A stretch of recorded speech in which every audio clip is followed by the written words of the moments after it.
Hey, Dan here. I just want to share a little Easter message with you that I shared at my youth group. And First of all, I want to start out with, have you ever broken any bones?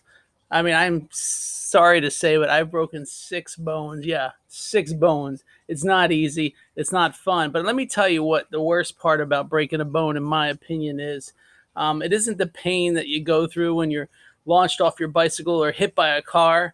For me, at least, it wasn't the broken collarbone and every time I moved it hurt. No, it wasn't that. The pain for me was not being able to do what I once did, not having the freedom to go out and play the sports I want to play, or not having the freedom to easily take a shower, or not having the freedom to go where I want to go.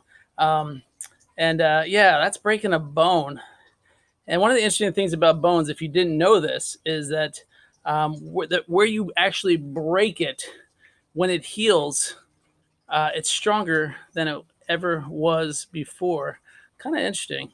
The other thing that I learned about bones was that you got to trust the process.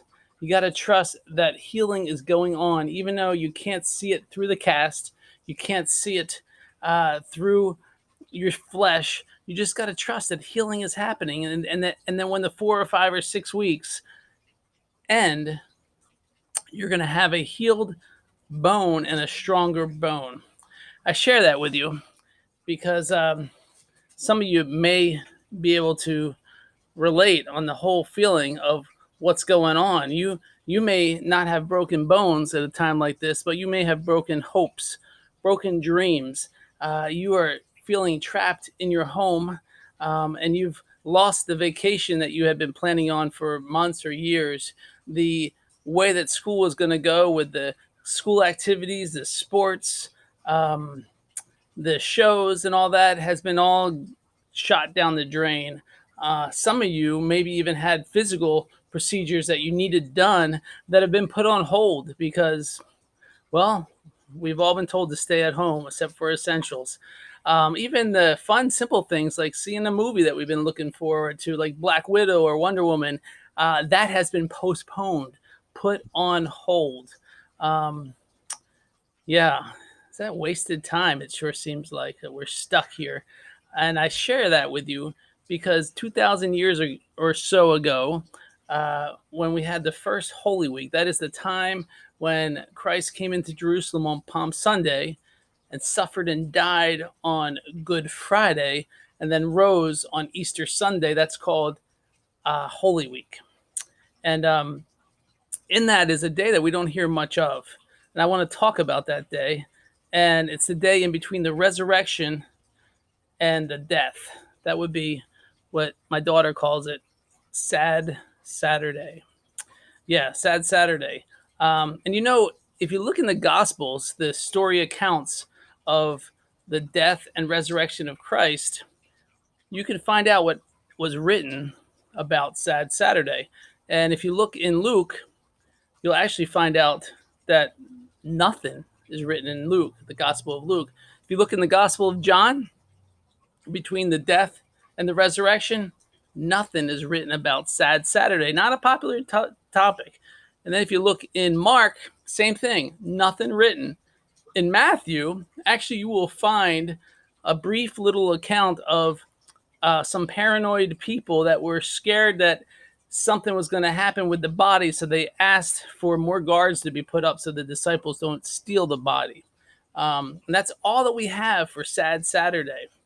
But you know what? Even though there isn't anything written, it's safe to say that the followers of Christ were scared to death. They were not in a comfortable place. They were actually in a tight room. We find them in on Sunday in a locked room, all of them crammed into a room. They didn't have big rooms like we have in this day and age. They were in there for who knows how long, wanting to get out, wanting to get away from the closeness of the area. Not that they didn't like each other; they just were probably tired of each other. Anybody relate? I think so. And my guess is while they were trapped on that sad Saturday, they were having feelings of doubt. They were having feelings of confusion. They were having feelings of what's going to happen with our future? What's going to happen with all that we invested in following Christ?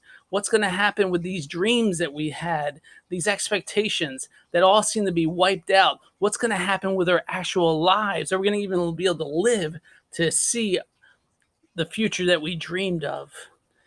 And I got to bet they were even asking, God, where are you in all this? Don't you love us? Haven't you seen how we've given all to you? You really going to allow this to happen? Anybody relate? Anybody ever feel that way? Anybody asking that question right now? God, where are you? If you're a loving God, why are you letting this happen?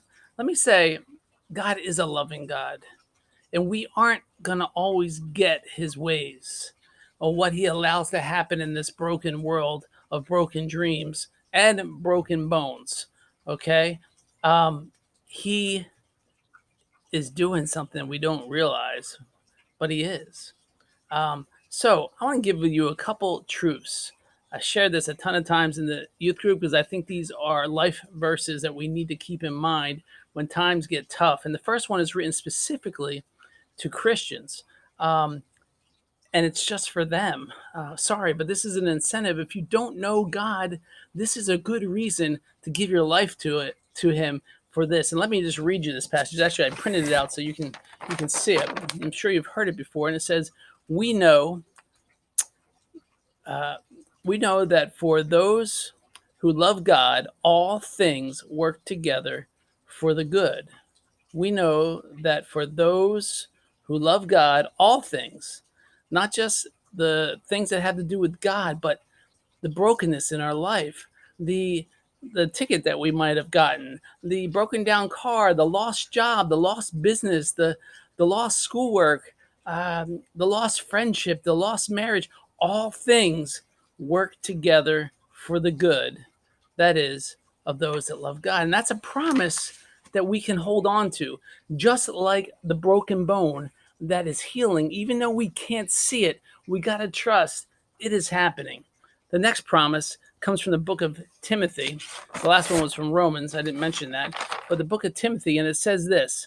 It says this is speaking of God, and he says that God wants everyone to be saved and to understand the truth. God wants everyone to be saved and to understand the truth. Do you realize that? Do you realize that God holds back on a lot of things because he wants allow those to bring people to him so that nobody will be separated eternally from him? So I got to believe, and I can't give you all the answers of why this is happening, and that's not going to happen in a 10-minute talk.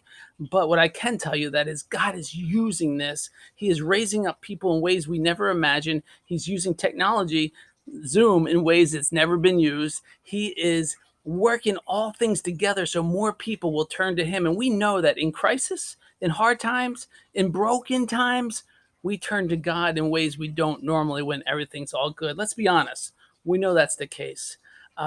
So remember that. So remember, God sticks to his promises. Those are two things I want you to hold on to. And I want to also remind you of this on Sad Saturday. It might be Sad Saturday, and we're going through some tough times, but people, guess what? Sunday's coming. And if you don't get it, Sunday is Easter, and Sunday represents we all have hope that will go on forever because Christ on Easter conquered death. He rose, he beat it. There's nothing that we have to fear because ultimately death has been beat.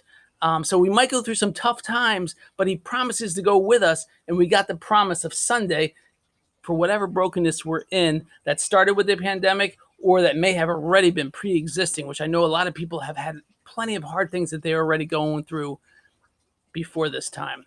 So do me a favor, take a look around. Are there people struggling? Are there people without hope? Do they know what Sunday represents? Do they know that we are in a sad Saturday state right now? Do they know that God can be trusted? Do you know that God can be trusted? That he will carry you through? That he is faithful to the end?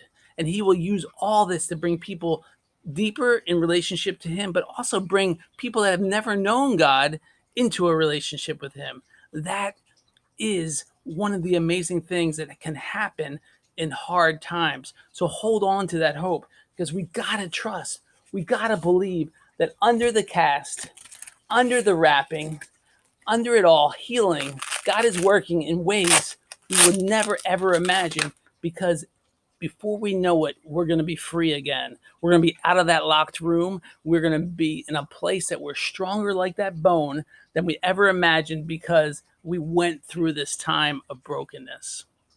So keep that in mind, and peace be with you.